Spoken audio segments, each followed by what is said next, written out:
निवडणुकांनंतर बीडमध्ये मुंडे हत्या प्रकरण. परळी वैद्यनाथच्या तहसीलच्या समोर खून झाला. महादेव मुंडे हत्येचं सुशील कराडचं कनेक्शन. ते ॲडिशनल सरांनी होतं, त्यांनी विचारलं त्या पोलिसांना, तर तो म्हणले आम्हाला फोन आलते. ते म्हणले फोन कुणाचे आलते. वाल्मिक नंतर धसांच्या टार्गेटवर ज्युनियर कराड. आका आणि आणखी कोणीतरी सांगितलं हे आरोपीच अटक करायचे नाही. मस्साजोगचे सरपंच संतोष देशमुख हत्या प्रकरणानं वातावरण तापलं असतानाच आता बीडमध्ये आणखीन एक हत्येचं प्रकरण समोर आलंय आणि या प्रकरणात ज्युनियर कराड कनेक्शन असल्याचा आरोप आमदार सुरेश धस यांनी केलाय.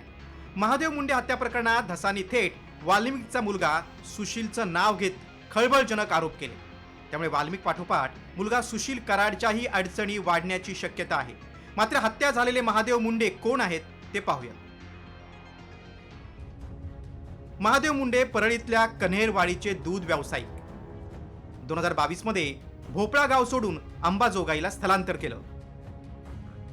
वर्षभरातच महादेव मुंडेंची धारदार शस्त्रानं हत्या झाली होती. 22 ऑक्टोबर 2023 ला वन विभाग कार्यालयाच्या आवारात मृतदेह आढळला. 3 महिन्यानंतर कारवाई न केल्यानं व्यापाऱ्यांकडून परळी बंदची हाक देण्यात आली.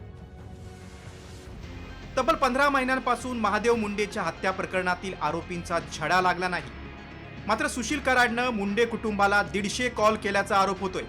तर पोलिसांचे सीडीआर तपासणीची मागणी महादेव मुंडेंच्या पत्नीनं केली. 6 मोबाईल क्रमांकावरून वाल्मिक कराड यांचे चिरंजीव सुशील आणि श्री या 2 मुलांनी या 6 मोबाईलला अर्धा पास सतत मला वाटतं 100 वेळा 150 वेळा मोबाईल केलेले. फोन कुणाचे आलते हे तर सांगा ना. तर त्यांनी सांगितलं नाही. आमच्या देखत अद्याप त्यांनी काही सांगितलं नाही. कुणाचा आला, काय झाला फोन. मग तुम्ही काय करा, त्यांचे मोबाईल सगळे चेक करा. त्या पोलीस स्टेशनचे जेवढे पोलीस आहेत, लहान मोठे अधिकारी जे इथून मागं बी होऊन गेले, जे इथून सध्याचे बी आहेत, त्यांचा बी सीडीआर काढा सर्व पोलिसांचा. महादेव मुंडे प्रकरणाचा तपास परळीच्या सानप नावाच्या प्रामाणिक अधिकाऱ्यानं सुरू केला होता. मात्र त्यांच्यावर राजकीय दबाव टाकून त्यांना बदलीसाठी भाग पाडलं आणि आरोपींना वाचवल्याचं धस यांनी म्हटलंय. मात्र यामुळे वाल्मिकचा मुलगा सुशील कराडचे अनेक कारनामे समोर आले.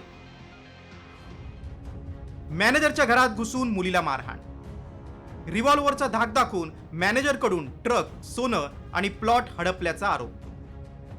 सुशील कराडकडे अवैध बंदूक असल्याचंही उघड. सरपंच संतोष देशमुख हत्या प्रकरण SIT कडे वर्ग केलंय. तर आता महादेव मुंडे हत्या प्रकरण गुन्हे शाखेकडे वर्ग करण्याची मागणी धस यांनी पोलीस अधीक्षक कौवत यांच्याकडे केली. एवढंच नाही तर 15 दिवसात या आरोपींच्या मुसक्या आवळण्याची मागणी धस यांनी केली. त्यामुळे आता वाल्मिक कराड पाठोपाठ ज्युनियर कराडलाही जेरबंद केलं जाणार का, याकडे लक्ष लागलंय. ब्युरो रिपोर्ट, साम TV न्यूज.